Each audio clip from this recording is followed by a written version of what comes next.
Vocês sabiam que existem estudos científicos que explicam os motivos, por quais motivos nós, Homo sapiens, temos atração, amor, envolvimento por outros seres vivos, como os vegetais, as nossas plantas, animaizinhos e tudo mais? Então continua por aí, porque nesse episódio do No Epicentro da Floresta, eu vou contar um pouquinho para vocês sobre esse embasamento científico e histórico que justificam esse nosso amor, essa nossa devoção, esse nosso encantamento pelas plantas.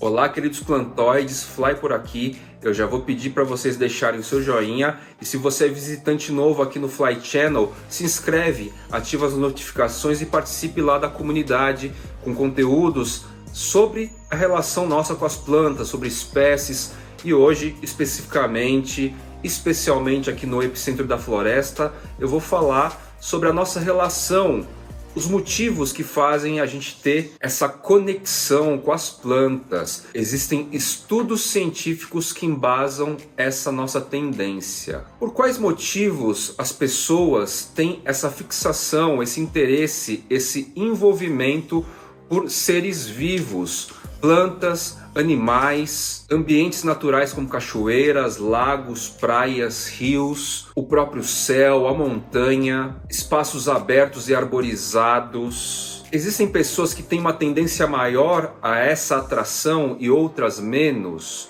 Na verdade, o Erich Fromm, um psicólogo, psicanalista, sociólogo, filósofo humanista, ele criou o conceito da biofilia. Eu estou falando de um pesquisador e de um estudioso alemão muito atuante na metade do século XX. Biofilia, esse conceito criado pelo Erich Fromm, significa nada mais, nada menos que o amor, o envolvimento afetivo, o envolvimento fraterno por seres vivos. E depois, o entomologista Edward Wilson, americano, entomologista, é o cara que atua num segmento da zoologia focado em estudos de insetos. Esses dois carinhas, então, em tempos diferentes, deram materialidade ao conceito, à ideia da biofilia. A partir de seus estudos, de seus aperfeiçoamentos e aprimoramentos, eles sacaram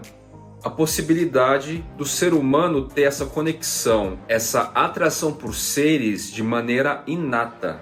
Em algum nível genético, a gente tem isso impresso em nosso código. E realmente, se a gente for parar para pensar, a pesquisa desses caras faz muito sentido. O ser humano passou a existir nesse planeta há apenas 200 mil anos. Proporcionalmente falando, se a gente for contar o tempo do universo em um mês de calendário, a existência do planeta Terra é de apenas alguns segundos do dia 31 desse calendário. Consequentemente, 200 mil anos é absolutamente nada, são centésimos, milésimos de segundos. Só que para nós 200 mil anos parece bastante. E nesse período todo de 200 mil anos, há apenas 12 mil anos, o homem resolveu se estabelecer, se fixar e deu origem a esse padrão de vida que formou as primeiras sociedades. Antes disso, ou seja,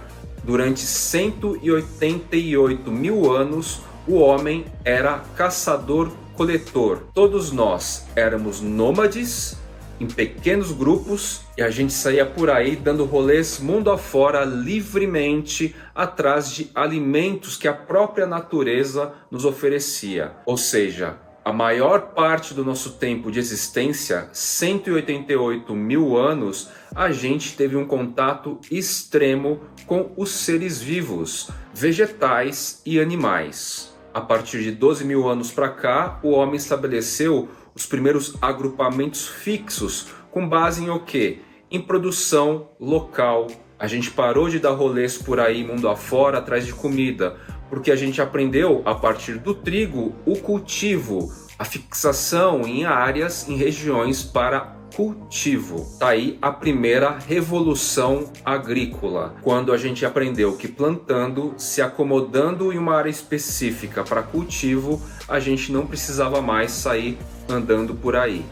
O Yuval Noah Harari, inclusive, ele tira um grande sarro da gente no Sapiens, na sua primeira obra, quando ele fala assim, que a gente passou a ficar sedentário, a ficar subnutrido, porque só comia a mesma coisa, basicamente no começo era trigo e alguns outros poucos derivados de grãos. Fisicamente, estruturalmente, o nosso cérebro sofreu uma diminuição depois dessa primeira revolução agrícola. Por quê?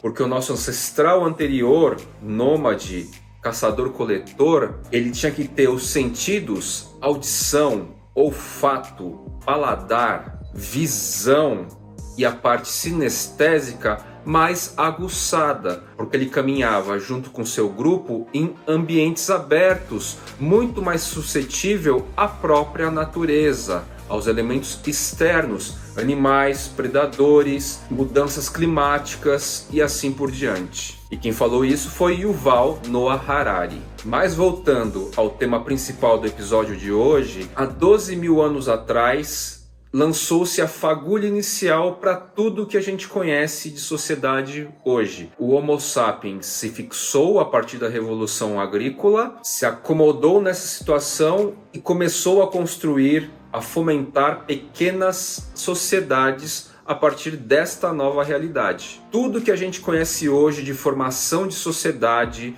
cultura, modelos, sistemas econômicos, regras, leis, as estruturas sociais tiveram a fagulha inicial a partir daí. Mas vejam só, a gente passou a menor parte do nosso tempo até agora nessas estruturas sociais. Antes disso, o nosso contato era extreme, era intensamente, ostensivamente rodeado, permeado de vegetais, das plantas, da natureza, de animais também. Hoje, ano de 2021, sociedades modernas, estruturas de metrópoles, megalópolis, e um dos nossos maiores questionamentos, não só no Brasil como no mundo, é: tá dando certo essa conta? Os modelos estão funcionando? As pessoas estão felizes? Nunca antes nas sociedades, os Homo sapiens, nós, seres humanos, passamos por tantas questões relacionadas à depressão e ansiedade. Não menos importante, vivemos hoje um período de acirrada polarização. Ninguém está entendendo ninguém e tá todo mundo contra todos. Tá dando certo? Tá funcionando? E é aí então que esse conceito da biofilia vai de novo, ou melhor, vai pela primeira vez talvez tomando mais luz, ganhando mais atenção. Embora seja um conceito que atualmente é mais aplicado à área da arquitetura, nós aqui, plantoides, inconscientemente ou a partir desse estímulo inato, algo em nível de codificação genética, a gente vem se atraindo cada vez mais por essa realidade de plantas em nosso contexto mais comum, nas nossas casas. Até antes da pandemia e durante 20 anos, a maior parte do tempo, minha agência foi em casa. Só nessa casa aqui foi praticamente 10 anos, no qual todos os dias meu sócio e a equipe vinham trabalhar por aqui. Curiosamente, por causa do meu próprio papel na agência, eu passava mais tempo fora de casa do que dentro, atendendo basicamente clientes e tendo uma agenda milimetricamente cronometrada para realizar todos os afazeres do dia, padrão de empresário dos tempos modernos. E aí veio a pandemia e tudo mais, cada um teve que ir para sua casa, obviamente. Na segunda quinzena de março de 2020, quando decretaram o lockdown e tal, cada um foi atuar na sua casa, sendo área de internet digital muito tranquilo, muito de boa. E aí depois que rolou a pandemia, nos primeiros 2 meses, foi um choque de realidade tremendo para mim. Primeiro que eu me deparei com essa realidade evidente que eu era um homem agenda. Eu tinha que cumprir tarefas para a agência de segunda a sexta e eu tinha agenda determinada do horário que eu acordasse até a hora que eu fosse dormir para o meu fim de semana, para eu ficar com uma sensação de que meu fim de semana realmente rendeu e eu tivesse gás suficiente para mais uma semana inteira. Então assim, isso foi muito interessante porque eu tive uma crise existencial. Eu posso dizer que depois de 21 anos atuando na agência, eu resolvi tirar esses 2 meses sabáticos. Não foi nem um ano sabático, mas foram meses sabáticos onde eu pude rever um pouco eu perante a minha própria vida. 1 ano e alguns meses antes desse acontecimento, do início da pandemia, em março de 2020, eu já tinha iniciado esse resgate com as plantas e tal. Animais sempre tive. Já tive aquário, já tive outros cães, além do tango e tudo mais. Mas ainda não era clara para mim essa conexão, essa relação de trazer mais plantas, mais seres vivos para dentro de casa, para compensar um déficit de 20 anos aí de um rolê, de um estilo de vida bom. Eu era feliz, me sentia feliz e tal, não posso reclamar, mas que com a pandemia veio esse choque de realidade, assim. Claro que na altura do campeonato que está os Jardineiros Urbanos e o Fly, estou me aproximando a algo semelhante àquilo, mas com consciência agora e com muito cuidado, porque antes eu entrei nesse circuito sem perceber. Eu, meu sócio, a equipe, a gente adotou esse esquema de cada um na sua casa, mesmo porque agora com esse volume grande de planta e com a energia entregue ao rolê das plantas, o espaço ficou no próprio rolê que eu tenho atuado. Então, eu posso dizer com toda tranquilidade e consciência que eu sou um biofílico, a agência continua, a minha atuação continua em meio agora a muitas plantas, tanto para a própria agência como agora para o trabalho dos Jardineiros Urbanos e do Fly. E o grande lance é que eu trouxe para minha casa a possibilidade de contemplação. Antes, supostamente, isso se destinava a alguma viagem possível por aí. Agora eu posso dizer que no mesmo espaço onde eu moro, onde eu trabalho, eu também posso exercer profundamente momentos contemplativos. E eu acho que o ser humano precisa fazer esse resgate com certeza.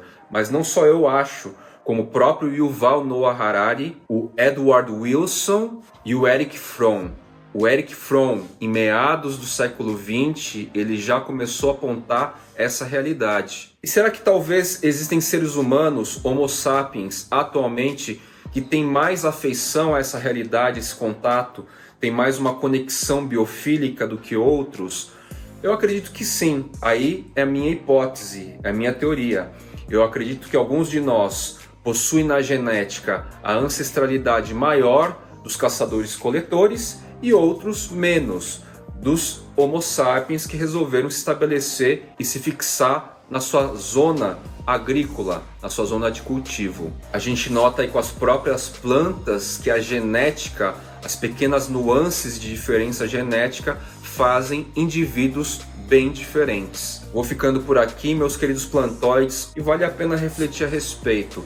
Somos todos, em alguma medida, em alguma quantidade, em algum tamanho, seres biofílicos. E o quanto você está exercendo essa sua natureza, o quanto você tem exercido momentos contemplativos para que sua vida se torne melhor, para que você seja mais feliz, para que seu nível de ansiedade seja menor e para que seu nível de estresse, irritabilidade, dentre outros males que acometem a nossa mente, você efetivamente está se atentando e cuidando para que sua própria vida fique melhor, independentemente de terceiros e quartos. É isso aí. Valeu e até a próxima.